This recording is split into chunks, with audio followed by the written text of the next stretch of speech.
Bismillahirrahmanirrahim. Assalamualaikum warahmatullahi wabarakatuh. Eh, balik nih, men. Saya ngeplank.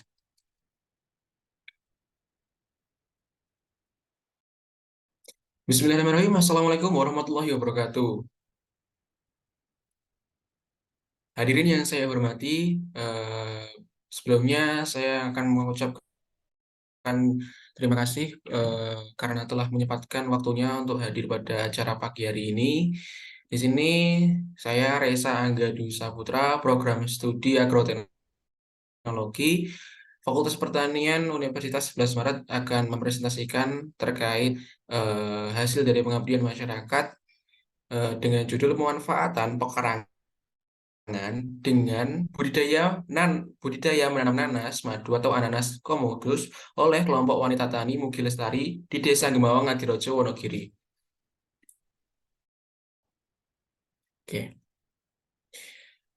Baik, yang pertama yaitu pendahuluan. Jadi, pada pengabdian kali ini itu dilatar belakangi oleh sebagian besar penduduk di desa atau di Dusun Ceper, Desa Gemawang, Kecamatan Ngadirojo, Kabupaten Wonogiri ini berprofesi sebagai petani lahan kering. Dan lahan pekarangan KWT di Dusun Ceper ini cukup luas, namun kurang dimanfaatkan. Nah, berdasarkan kondisi tersebut, tim kami dari 203 KKN MBKM UNS tahun 2023 membuat program kegiatan pemanfaatan lahan pekarangan KWT melalui budidaya nanas madu. Tanaman nanas madu ini menjadi pilihan untuk meningkatkan produktivitas lahan pekarangan karena eh, proses budidaya yang tidak terlalu rumit. Dan karena buah nanas ini dapat meningkatkan sumber gizi masyarakat dan ada potensi juga untuk meningkatkan pendapatan keluarga petani. Nah, di desa tersebut sebenarnya ada satu dua warga yang sudah menanam nanas, akan tetapi cara budidayanya eh, belum tepat. Jadi dibutuhkan penanganan yang benar dalam proses produksi, mulai dari pemilihan bibit, proses budidaya, termasuk pengendalian hama dan penyakit, dan panen hingga pasca panen. Oke. Yang selanjutnya yaitu metode pelaksanaan. Nah, untuk pelaksanaan pemanfaatan lahan pekarangan KWT ini dilaksanakan pada hari Selasa, tanggal 8 Agustus 2023 di Dusun Ceper, Desa Gemawang Ngadirojo, Wonogiri, tepatnya di rumah Kepala Gapoktan. Nah, untuk tahapan pelaksanaannya ini ada tiga tahapan, yaitu yang pertama perencanaan program, di mana kami melakukan survei terlebih dahulu mengenai kondisi lahan di warga Dusun Cepen tersebut.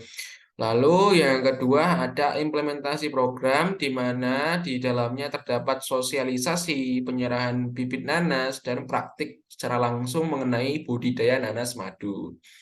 Nah, yang ketiga yaitu evaluasi program. Dapat kita lihat pada gambar di atas kanan itu merupakan salah satu implementasi sosialisasi yang pertama karena untuk apa namanya mengajak ataupun bermusyawarah kita untuk rembukan kepada dengan KWT untuk eh, mengajak untuk memanfaatkan pekarangan yang belum dimanfaatkan begitu. Dan di bawah merupakan salah satu gambar dari bibit nanas yang akan ditanam di lahan pekarangan KWT.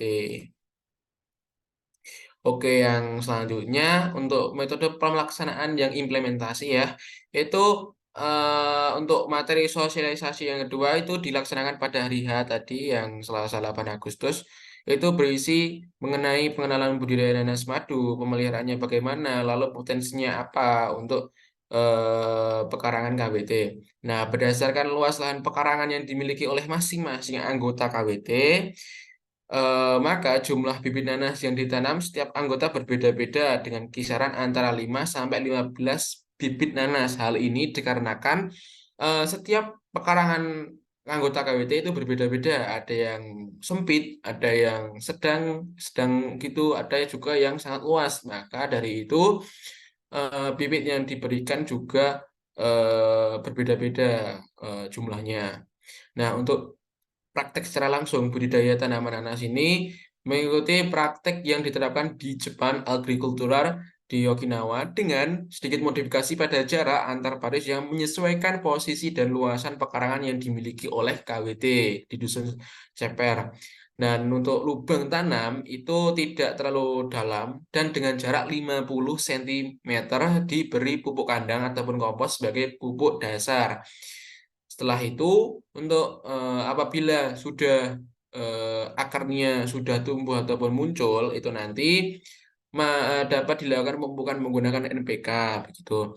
Dapat kita lihat pada gambar yang pertama di atas itu merupakan gambar pada saat penyerahan bibit nanas pada salah satu anggota KWT dan sebelah kanannya itu merupakan gambar salah satu pada saat memberikan materi sosialisasi mengenai bagaimana cara budidayanya, terus pengenalannya, pemeliharaannya bagaimana, cara mendapatkan bibit lagi bagaimana, panennya bagaimana, pasca panennya bagaimana, begitu. Dan yang sebelah kiri di bawah itu merupakan gambar di mana pada saat eh, mengendali, mencegah penyakit dengan cara memberi fungisida pada bibit nanas sebelum ditanam. Dan pada gambar yang paling bawah ini merupakan bukti eh, kita melakukan pengabdian pemanfaatan pekarangan dengan melalui budidaya nanas madu.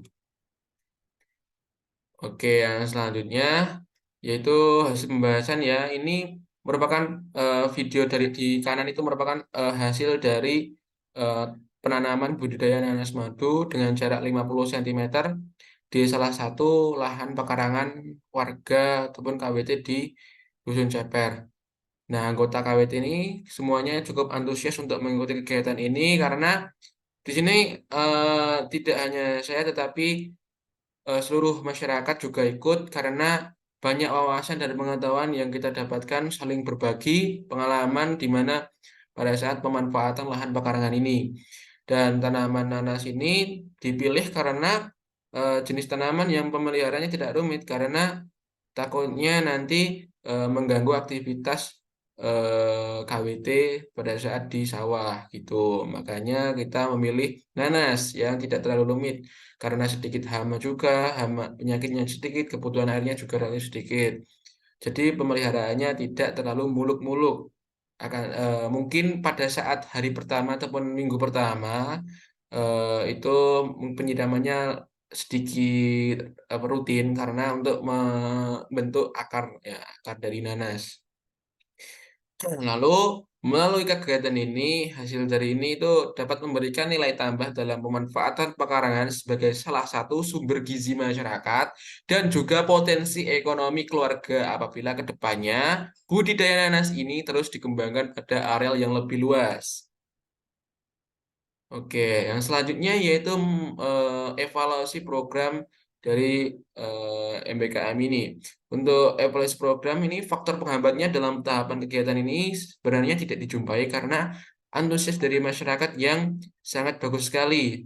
Lalu anggota KWT yang awalnya tidak mengetahui cara budidaya nanas, kurang dalam budidaya nanas, itu sekarang menjadi bisa dan tahu bagaimana cara budidaya nanas dengan yang baik dan benar. Selain itu, dengan adanya pemanfaatan lahan pekarangan ini, eh, warga di Dusun Ceper, khususnya pada KWT ini, eh, tahu apa pentingnya dalam pemanfaatan lahan pekarangan di rumah mereka gitu.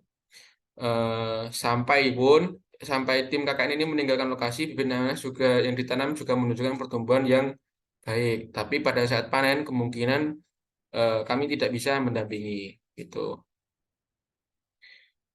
Untuk kesimpulan dari pengabdian ini, yang pertama yaitu kami dalam membangun atau membuat program ini anggota masyarakat di Dusun Ceper dan khususnya pada anggota KWT Mugi Lestari itu menerima dengan sangat baik dan antusias yang baik karena mendapatkan pengetahuan dan wawasan dalam memanfaatkan pekarangan lebih produktif.